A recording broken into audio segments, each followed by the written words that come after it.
Yes. Good conduct. Lalo na inamin mo na ikaw ay drug trafficker, disqualified ka dapat. Pero hindi pala siya instant. Hindi siya... Hindi, may proseso. Kasi may ethics committee yan. Pero damay kasi yung institusyon. Yun Huwag naman gawing personal bawat kasi damay institusyon. Kung sino man mahuli doon, talagang ganito ang...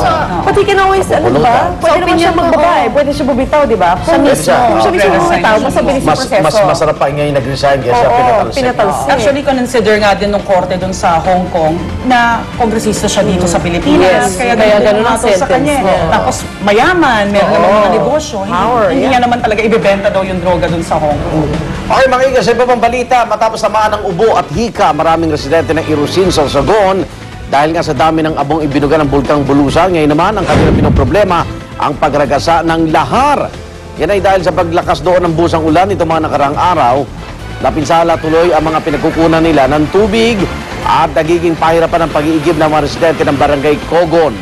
Pero ang iba naman taga roon, grasya pa rin ang pagtingin sa ulan at kahit paano daw, ay nahugasan ng abong dulot ng ash explosion noong isang linggo. Naipon kasi, kaya pag busang ulan, ayan, lahar na yan. Pero yan ang matindi dahil putik at malagkit na pagragasa yan. At pag natuyo naman, halos simento ang epekto niyan. Samantala, matapos namang ibaba ang kontrobersyal na Ordinance No. 1 sa Barangay Ayala, Alabang na nagbabawal po sa pagbebenta ng contraceptives at condoms ng walang reseta, suspendido na po ang naturang ordinansa. Ayon kasi kaya City Councilor Ami Labios ng Muntinlupa City, hindi daw ito dumaan sa pagdinig sa City Council, kaya't hindi ito pwedeng maging isang ordinansa. Kailangan daw muna kasi itong repasuhin ng konseho.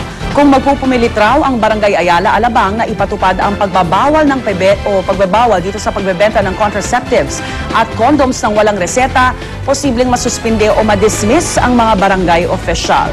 Nanindigan naman ang tagapagsalita ng Barangay Ayala, Alabang na legal ang kanilang ordinansa. Pero hindi praktikal. Usap-usap sa korte na lang. I mean, if ever kung ano yung mga ebidensya meron sila o, di ba, mga news na nasunod ba o hindi. Nakaka-atik ba yan? Ba't kailangan reseta? Di ba? Lalabas na lang yung mga taong kailangan. Na lang sa mga, convenience store. Dramatization lang ito ng kanilang pagtutol sa reproductive health. Kasi parang may point din naman si dating Secretary Esperanza Cabral. Sinabi niya na parang sinusupin mo rin yung karapatang pantao dahil hindi naman siya sa lahat ng lugar, di ba? Kailangan dumaan talaga siya. Pero sa Ayala, Alabang, ilang ba anak dyan? Oo nga. Di ba? Dapat dyan yung sa Ayala, Alabang gilid. Sa paligid. Suportahan ng mga So, kaya nilang sumuporta ng bata doon.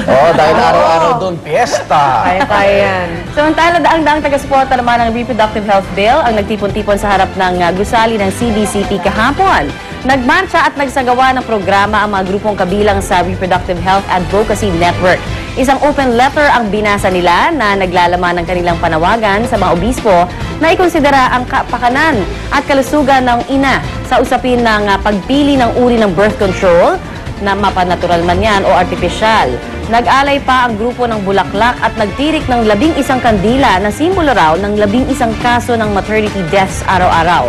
At para mapakita ang kanilang dedikasyon sa kanilang panawagan, nagawa pa nilang mahiga sa gitna ng kalsada. Hindi naman nagbingi-bingihan ng simbahan sa panawagan ng mga rallyista at lumabas ang isang opisyal ng CBCP para makipag-usap sa grupo at tanggapin ang kopya ng kanilang open letter. At least nagkaroon ng maayos na pagbibigayan ng letter na ito. Kaya naman nakakuha sa dialogo. Mahalaga na sa kanila yun na meron lumabas.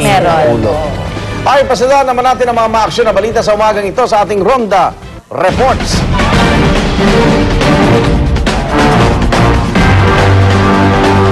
Isang lalaki tumalon sa isang tulay sa Pasig City. Ang mga detalye ng balitang yan, alamin sa Ronda Report ni Dante Perelio. Dante, kamusta pag-ronda mo? Yes, Igan. Isang di nakikilalang lalaki ang tumalon sa may tulay ng Barangay Kalawaan sa Pasig City pasado alas 11 kagabi. Sa tansya ng isang saksi na sa edad 20 hanggang 25 anyos ang biktima. Nakasuot raw ito ng striped na t-shirt at maong pants. Igan, bago raw maganap ang insidente ay nakita raw niya ang biktima na may kasamang babae na tila may seryosong pinag-uusapan. Nang maghiwalay daw ang dalawa ay dito na niya napansin na umiiyak ang lalaki na mukhang nakainom. Dumiretso raw ito sa gilid ng tulay saka hinubad ang suot na sombrero at sapatos. Pagkatapos ay sumampa sa harang ng tulay at pumormang tatalon. Inakala pa nung una ng saksi na nagbibiro lamang ang lalaki kaya laking gulat na lamang niya nang tuluyan itong lumundag. Agad namang nagsagawa ng search and rescue operation ng mga rescuer. Mahigit 1 oras ding sinisid ng rescue diver ang maitim at maburak na ilog pero bigo itong matagpuan. Malakas raw kasi iga ng agos kaya malamang na napangay na ito palayo kaya maliit na rin daw ang tsansa na makaligtas pa ang biktima. Yan ang Ronda Report mula sa lungsod ng Pasig. Balik sa iyo, Igan. Maraming salamat, Dante Perelio. At kung napapanood niyo po kami, kagamit ang nakaw na signal ng Uy, cable mula sa tawag inyong dyan, kapitbahay, nako po. Sampay, ha? Paalala lang po, magpakabit na po kayo ng legal na cable. Yan ay dahil sinusulong na sa Kongreso ang mas matinding parusa laban sa mga nagnanakaw ng cable connections at internet frequency. Inihain kagayan ni Oro Representative Rufus Rodriguez ang House Bill 7090 o 709 o ang Anti-Cable Television and Cable Internet Pilferage Act kung saan pagmumultahin ang mga mahuling lumalabag sa batas. Ang multa aabot sa 50 hanggang 100,000 piso at may pagkakakulong pa ng 1 hanggang 5 taon. Sa ngayon daw kasi masyado pang malawak ang sakop ng batas ukol sa pagnanakaw ng cable at internet frequency. Kaya hindi nagiging mahigpit ang pagpapatupad nito. Dalawa yan eh. Sa mahirap na lugar, kunyari may cable ka, pag lumalabo na signal mo, marami na nakasampay. Ang gagawin mo, lalabas ka lang sa pito mo. Hoy, ang labo na ng signal ko! Yan, aalisin nila. Pangalawa, sa mga may kaya naman, abay, mismong nagkakabit, ang nag-o-offer sa'yo. Gusto nyo ba lagyan natin yung iba? Oo, dagdag bayad ka lang na hindi alam ng kumpanya, lalagyan ng... Kasi is-place na yan eh. One-time deal lang yun. Engineering natin yan. Kaya meron sa may ibaba, sa maid's quarter. Kaya naka-cable sila. Kasi di ba sa isang bahay, Isa lang dapat. hindi, kunyari, isa lang yung provider mo, tapos ilang TV lang ang pwede. Bakit kasi ganun? Bayad yun kada isang cable, isang TV. Isang cable, isang May extra TV. bayad yung ibang TV, pero mas mura. Pag nagkaroon yung isang TV mo, nalagyan yung nagkabit. I-package na lang nila ng medyo reasonable. Talaga ang cable lang para sa isang TV. Yes, Tapos yes. kung may Kung gusto mo, extension ka, mas mura. May bayad mas yun mura dapat. extra. May pakete naman yan eh. Pero siyempre, iba gusto makatipid, ayun. Yung At sa gusto kumita rin ng iba, ayun.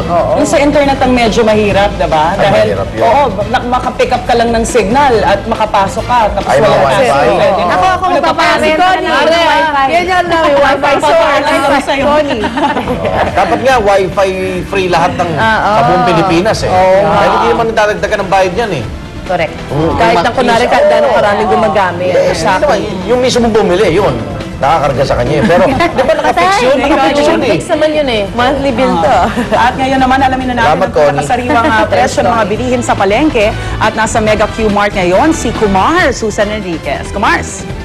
Yes, Rhea. Good morning. Dito po, bahagyahan tumaas ang presyo ng ilang bilihin pero hindi naman gaano pa itong masakit sa bulsa. Dito po sa Mega Q-Mart sa Cubao, Quezon City, ang presyo po ng isda, gaya po ng daing na bangus, 80 pesos po ito at walang pagbabago. Gayun din ang tilapia, 80 pesos pa rin po ang kilo nito. Samantalang ang karne ng baboy, dating 170, 170 pa rin. Ang baka, 240, 130 pa rin po ang bawat kilo ng manok. Ang gulay, ang sibuyas lang po ay nagkaroon ng pagbaba. Ayan, 140 dati, ngayon po ay 120. Samantalang walang pagbabago sa presyo ng kamatis at repolyo sa 40 pesos bawat kilo. Ang kalamansi naman po mula sa dating 40 ay 60 pesos bawat kilo. Ang mantika naman po ang dating 38 pesos na lapad ay 40 pesos ngayon. Samantalang ang long neck na dating 76 ay umabot po ngayon sa 80 pesos. At ang isang litro na dating 95 ay umabot po ngayon sa 105 pesos bawat kilo. Bahagya rin nagkaroon ng pagbaba sa presyo po ng asukal. Ang puting asukal na dating 64 pesos per kilo, umabot po ngayon sa 62 pesos per kilo. Samantalang 60 pesos po ang kilo ng segunda manong asukal, dating 64, at ang dating 62 pesos na kilo ng asukal na pula ay umaabot po ngayon sa 58 pesos bawat kilo. So kahit pa paano po medyo nakangiti ngayon ang ating mga nanay doon sa kanilang pamimili dahil yung ibang mga bilihin po ay nagkaroon ng pagbaba. Bagamat tumaas yung presyo ng iba, bahagya lamang naman po ito ang yung pagtaas sa presyo nito. Samantala kanina po namalengke tayo para sa ating lulutuing espesyal na breakfast ngayong umagang ito. Siyempre, sasabihin ko na ho sa inyo kung ano yung pinamili natin. Meron na tayong lulutuing tortang itlog at saka ang miswang patola. Yan po ang ating magiging breakfast ngayong umagang ito. Okay, back to studio po tayo. Sarap, Susan. Maraming salamat. Sarap na breakfast yan. Lapit lang naman ng Mega Q Mart. Miswang patola. Pakidala na lang dito, San, ha? Tortang talong tsaka miswa. Uy, Ano masaya magandang ka. kombinasyon yan. Huwag kayo nagbibili kay Panggising yan. Susan, talaga nagdadala yan. Nagdadala yan. Di ba, Ate Sue? At ito, Balitang Sports naman po tayo at dobleng karangalan ang naiuwi ng dalawang Pinoy na atleta. Hula na dyan ang matagumpay na pagdepensa ni Anna the Hurricane Hulaton sa kanyang WBO Women's Super Bantamweight title laban kay Francesca The Chosen One Alcantara.